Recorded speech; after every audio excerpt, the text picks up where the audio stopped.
Esther chapter 1. This is what happened during the time of Xerxes. The Xerxes who ruled over 127 provinces stretching from India to Kush.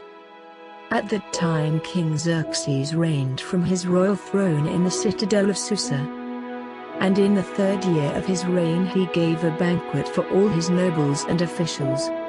The military leaders of Persia and Media, the princes, and the nobles of the provinces were present. For a full 180 days he displayed the vast wealth of his kingdom and the splendor and glory of his majesty. When these days were over, the king gave a banquet, lasting 7 days, in the enclosed garden of the king's palace. For all the people from the least to the greatest who were in the citadel of Susa. The garden had hangings of white and blue linen, fastened with cords of white linen and purple material to silver rings on marble pillars. There were couches of gold and silver on a mosaic pavement of porphyry, marble, mother of pearl and other costly stones.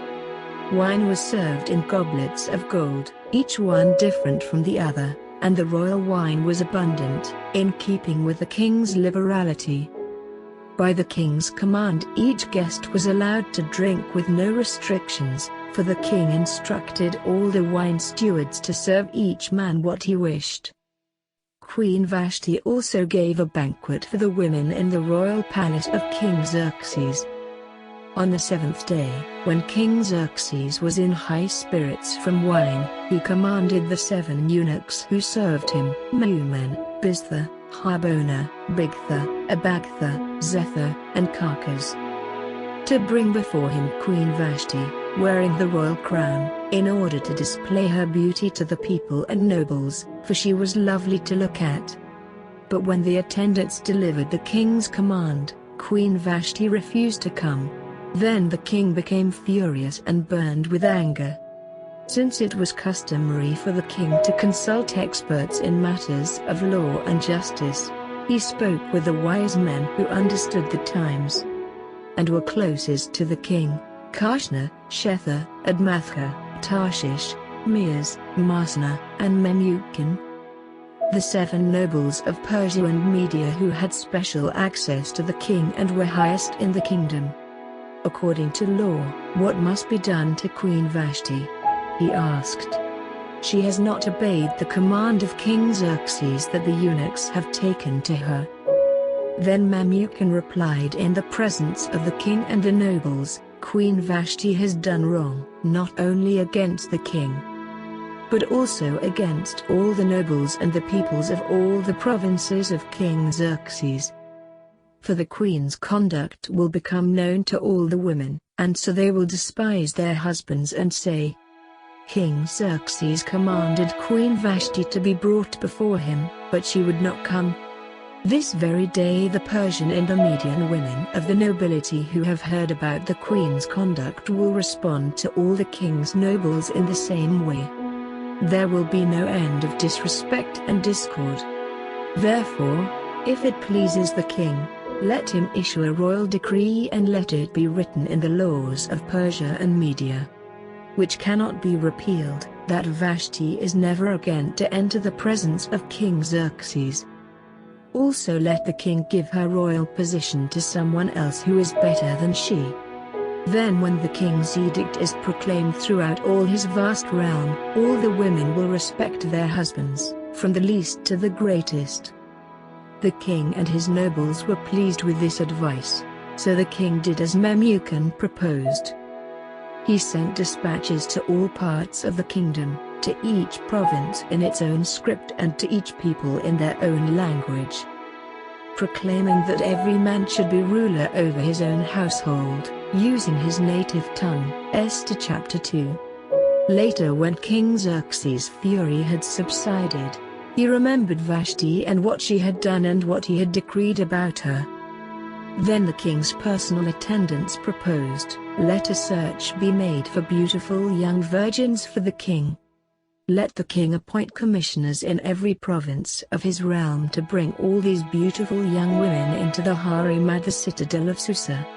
Let them be placed under the care of Haggai, the king's eunuch, who is in charge of the women, and let beauty treatments be given to them. Then let the young woman who pleases the king be queen instead of Vashti." This advice appealed to the king, and he followed it. Now there was in the citadel of Susa a Jew of the tribe of Benjamin, named Mordecai son of Jair, the son of Shimei, the son of Kish, who had been carried into exile from Jerusalem by Nebuchadnezzar king of Babylon, among those taken captive with Jehoiachin king of Judah. Mordecai had a cousin named Hadassah, whom he had brought up because she had neither father nor mother. This young woman, who was also known as Esther, had a lovely figure and was beautiful. Mordecai had taken her as his own daughter when her father and mother died. When the king's order and edict had been proclaimed, many young women were brought to the citadel of Susa and put under the care of Hegai. Esther also was taken to the king's palace and entrusted to Hegai, who had charge of the harem. She pleased him and won his favor. Immediately he provided her with her beauty treatments and special food. He assigned to her 7 female attendants selected from the king's palace and moved her and her attendants into the best place in the harem. Esther had not revealed her nationality and family background, because Mordecai had forbidden her to do so. Every day he walked back and forth near the courtyard of the harem to find out how Esther was and what was happening to her. Before a young woman's turn came to go into King Xerxes, she had to complete 12 months of beauty treatments prescribed for the women. 6 months with oil of myrrh and 6 with perfumes and cosmetics. And this is how she would go to the king. Anything she wanted was given her to take with her from the harem to the king's palace. In the evening she would go there and in the morning return to another part of the harem to the care of Shashgaz, the king's eunuch who was in charge of the concubines. She would not return to the king unless he was pleased with her and summoned her by name. When the turn came for Esther, the young woman Mordecai had adopted, the daughter of his uncle Abihail, to go to the king. She asked for nothing other than what Hegai, the king's eunuch who was in charge of the harem, suggested. And Esther won the favor of everyone who saw her. 16 She was taken to King Xerxes in the royal residence in the 10th month, the month of Tebeth, in the 7th year of his reign. Now the king was attracted to Esther more than to any of the other women, and she won his favor and approval more than any of the other virgins. So he set a royal crown on her head and made her queen instead of Vashti. And the king gave a great banquet, Esther's banquet, for all his nobles and officials. He proclaimed a holiday throughout the provinces and distributed gifts with royal liberality. When the virgins were assembled a second time, Mordecai was sitting at the king's gate. But Esther had kept secret her family background and nationality just as Mordecai had told her to do. For she continued to follow Mordecai's instructions as she had done when he was bringing her up. During the time Mordecai was sitting at the king's gate, Bigthana and Teresh, 2 of the king's officers who guarded the doorway, became angry and conspired to assassinate King Xerxes.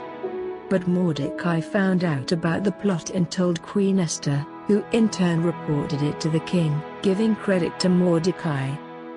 And when the report was investigated and found to be true, the 2 officials were impaled on poles. All this was recorded in the book of the Annals in the presence of the king. Esther chapter 3. After these events, King Xerxes honored Haman son of Hammedatha, the Agagite, elevating him and giving him a seat of honor higher than that of all the other nobles. All the royal officials at the king's gate knelt down and paid honor to Haman, for the king had commanded this concerning him.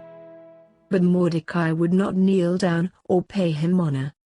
Then the royal officials at the king's gate asked Mordecai, "Why do you disobey the king's command?" Day after day they spoke to him, but he refused to comply. Therefore they told Haman about it to see whether Mordecai's behavior would be tolerated. for he had told them he was a Jew. When Haman saw that Mordecai would not kneel down or pay him honor, he was enraged. Yet having learned who Mordecai's people were, he scorned the idea of killing only Mordecai.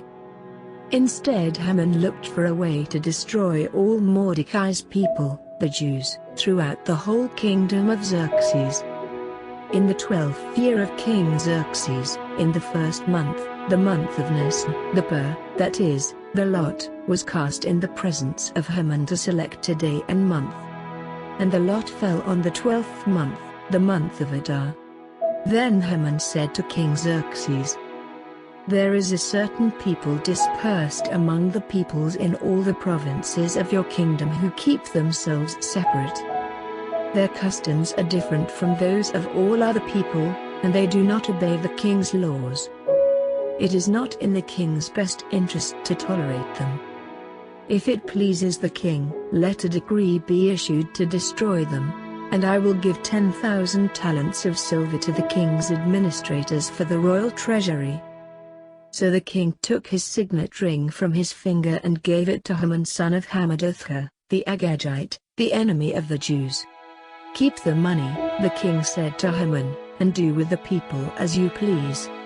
Then on the 13th day of the first month the royal secretaries were summoned. They wrote out in the script of each province and in the language of each people all Haman's orders to the king's satraps, the governors of the various provinces and the nobles of the various peoples. These were written in the name of King Xerxes himself and sealed with his own ring.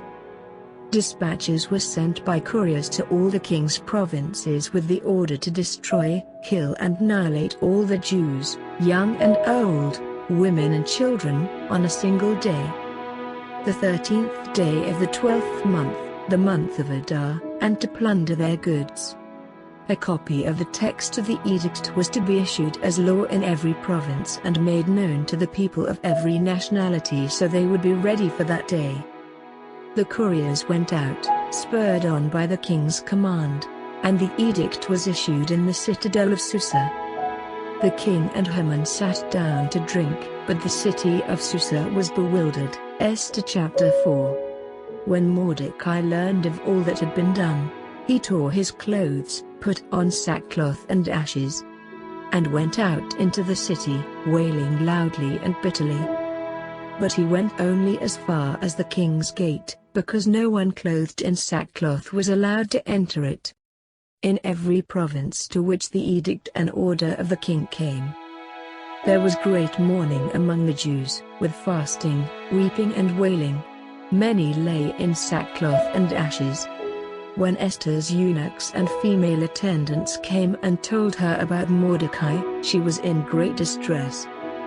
She sent clothes for him to put on instead of his sackcloth, but he would not accept them. Then Esther summoned Hathach, one of the king's eunuchs assigned to attend her, and ordered him to find out what was troubling Mordecai and why. So Hathach went out to Mordecai in the open square of the city in front of the king's gate. Mordecai told him everything that had happened to him, including the exact amount of money Haman had promised to pay into the royal treasury for the destruction of the Jews. He also gave him a copy of the text of the edict for their annihilation, which had been published in Susa, to show to Esther and explain it to her, and he told him to instruct her to go into the king's presence to beg for mercy and plead with him for her people. Hathach went back and reported to Esther what Mordecai had said. Then she instructed him to say to Mordecai, "All the king's officials and the people of the royal provinces know that for any man or woman who approaches the king in the inner court without being summoned, the king has but one law: that they be put to death unless the king extends the gold scepter to them and spares their lives. But 30 days have passed since I was called to go to the king." When Esther's words were reported to Mordecai, he sent back this answer: "Do not think that because you are in the king's house you alone of all the Jews will escape. For if you remain silent at this time, relief and deliverance for the Jews will arise from another place. But you and your father's family will perish. And who knows but that you have come to your royal position for such a time as this?" Then Esther sent this reply to Mordecai: "Go, gather together all the Jews who are in Susa, and fast for me. Do not eat or drink for 3 days, night or day. I and my attendants will fast as you do. When this is done, I will go to the king, even though it is against the law. And if I perish, I perish." So Mordecai went away and carried out all of Esther's instructions. Esther chapter 5. On the 3rd day Esther put on her royal robes and stood in the inner court of the palace, in front of the king's hall. The king was sitting on his royal throne in the hall, facing the entrance. When he saw Queen Esther standing in the court, he was pleased with her and held out to her the gold scepter that was in his hand. So Esther approached and touched the tip of the scepter. Then the king asked, "What is it, Queen Esther? What is your request? Even up to half the kingdom, it will be given you." "If it pleases the king," replied Esther, "let the king, together with Haman, come today to a banquet I have prepared for him." "Bring Haman at once," the king said, "so that we may do what Esther asks." So the king and Haman went to the banquet Esther had prepared. As they were drinking wine, the king again asked Esther, "Now what is your petition?" "It will be given you." "And what is your request?" "Even up to half the kingdom, it will be granted." Esther replied, "My petition and my request is this. If the king regards me with favor and if it pleases the king to grant my petition and fulfill my request, let the king and Haman come tomorrow to the banquet I will prepare for them. Then I will answer the king's question." Haman went out that day happy and in high spirits. But when he saw Mordecai at the king's gate and observed that he neither rose nor showed fear in his presence, he was filled with rage against Mordecai. 10 Nevertheless, Haman restrained himself and went home, calling together his friends and Zeresh, his wife. Haman boasted to them about his vast wealth, his many sons, and all the ways the king had honored him and how he had elevated him above the other nobles and officials. "And that's not all," Haman added. "I'm the only person Queen Esther invited to accompany the king to the banquet she gave. And she has invited me along with the king tomorrow. But all this gives me no satisfaction as long as I see the Jew Mordecai sitting at the king's gate." His wife Zeresh and all his friends said to him, "Have a pole set up, reaching to a height of 50 cubits. And ask the king in the morning to have Mordecai impaled on it. Then go with the king to the banquet and enjoy yourself." This suggestion delighted Haman, and he had the pole set up.